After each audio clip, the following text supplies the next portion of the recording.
ఈ రోజే డౌన్లోడ్ చేయండి. మీ ఫేవరెట్ షోస్ చూడండి. ఇంతటితో నీ వ్రతం దిగ్విజయంగా పూర్తయిందమ్మా. పొద్దుట్నుంచి పాపం అది పచ్చి మంచినీళ్లు కూడా ముట్టుకోలేదు.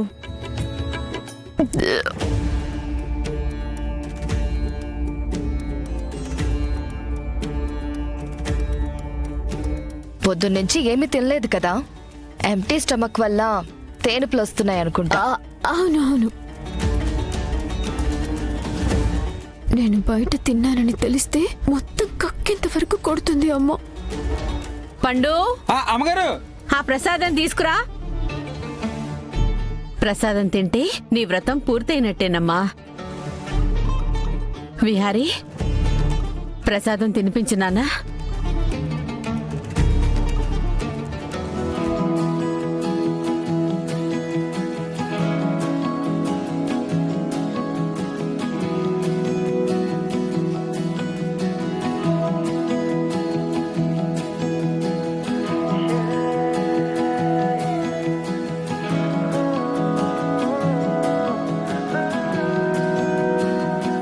సహస్రా, అది పూర్తిగా తినాలమ్మా.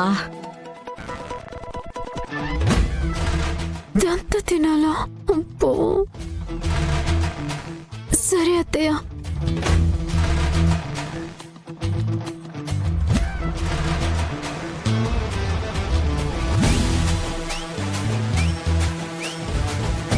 అత్తయ్య, ఇంక చాలు అత్తయ్య.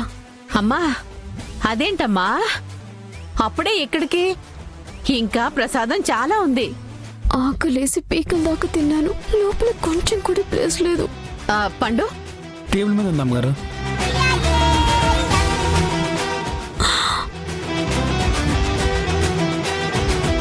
రామ్మా. అత్తయ్య, తినాలమ్మా, తప్పదు. నువ్వురా. రామ్మా, రా. అత్తయ్య, నా వల్ల కాదు. కూర్చో.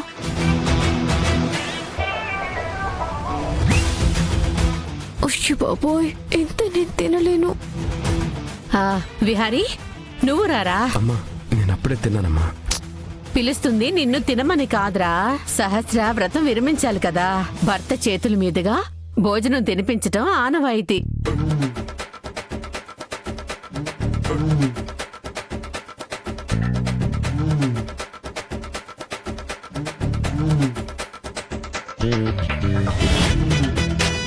విహారీ, పాపం సహస్రకి ఆకలేస్తుంది. ఇవన్నీ నేను తినలేనత్తయ్య. అలా అనకూడదమ్మా.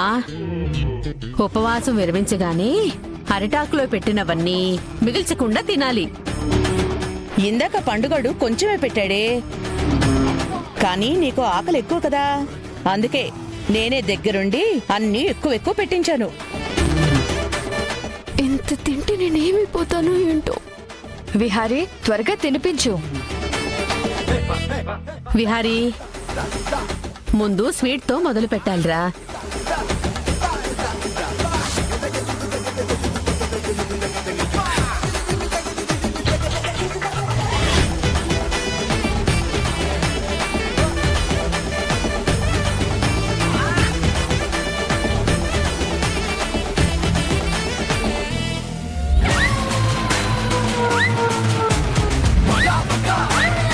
ఇంక చాలు బాబా.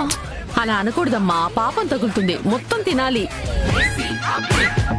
అమ్మా, నాకు గ్యాస్ పట్టేసింది, నేను తినలేనమ్మా. కొంచెం తింటే గ్యాస్ గీసు అంతా సెట్ అయిపోతుంది. విహారీ, నువ్వు ఇకలే. సరే అమ్మా.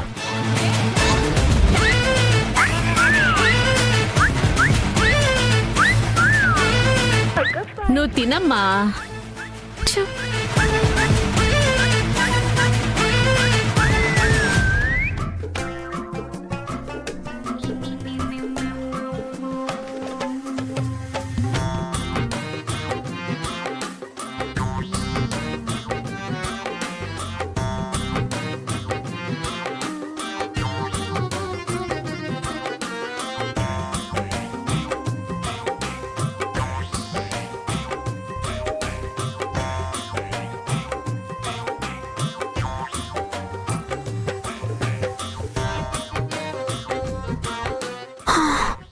అయిపోయింది అత్తయ్య, ఇంక నా వల్ల కాదు.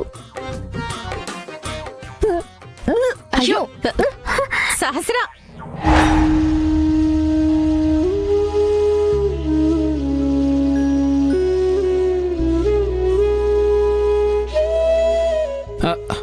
పండు, ఎవరికి భోజనం తీసుకెళ్తున్నావు? లక్ష్మమ్మకు బాబు. పొద్దున్నుంచి లక్ష్మమ్మ ఏటీ తినలేదు. ఇందాక వసుదమ్మ కూడా చెప్పారు, లక్ష్మమ్మ మీకోసం, ఈ ఇంటికి మంచి జరగడం కోసం శాస్త్రంలాగే వతం చేస్తానరట. సహస్ర వ్రతం విరమించాలి కదా, భర్త చేతుల మీదుగా భోజనం తినిపించటం ఆనవాయితీ. అంటే లక్ష్మమ్మ ఇక్కడ భోజనకి రాలేదు బాబు, అందుకని నేనే తీసుకెళ్తాను. లక్ష్మమ్మకి ఇచ్చి వస్తాను బాబు. పండు, ఆ భోజనం ఒకటి ఇవ్వరా, ఇవ్వరా.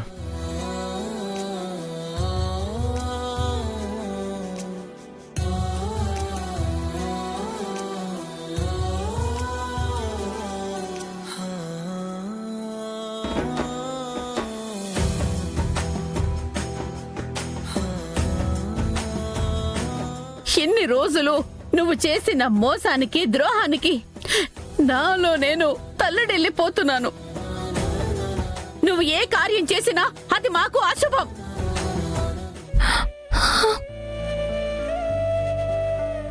లక్ష్మి,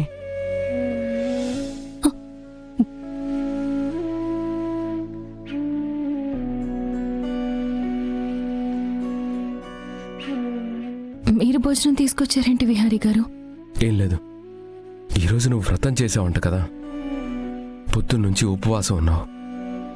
నువ్వు ఇప్పటి వరకు భోజనం ఎందుకు చేయలేదు? ఆకలిగా లేదు విహారీ గారు. పొద్దున్నుంచి పచ్చి మంచినీళ్ళు కూడా తాగకుండా అసలు ఆకలిగా లేకపోవడం ఏంటి లక్ష్మి? సరే కూర్చో లక్ష్మి, నేను తినిపిస్తాను. వద్దు విహారీ గారు, నేను తింటాను. ఇటివ్వండి. లక్ష్మి, ఈరోజు నువ్వు గుడికెళ్ళొచ్చిన దగ్గర నుంచి నువ్వులాగా లేవు. ఎందుకో నువ్వు మారిపోయినట్టు, దేనికో జాగ్రత్త పడుతున్నట్టు అనిపిస్తోంది. ఏం చెప్పను విహారీ గారు, నేను ఎంతో ఆరాధించే యమునమ్మ, మీరు ఎంతో ప్రేమించే మీ అమ్మగారికి మన గురించి నిజం తెలిసిపోయింది. ఆమె మనిద్దరిని, మన బంధాన్ని అంగీకరించట్లేదని మీకు చెప్తే మీరు తట్టుకోగలరా? లక్ష్మి, ఏంటిది? అసలు ఏమైంది? అసలు ఎందుకు ఇంతలా బాధపడుతున్నావు? ఏం లేదు విహారీ గారు, కళ్ళల్లో నలక పడింది.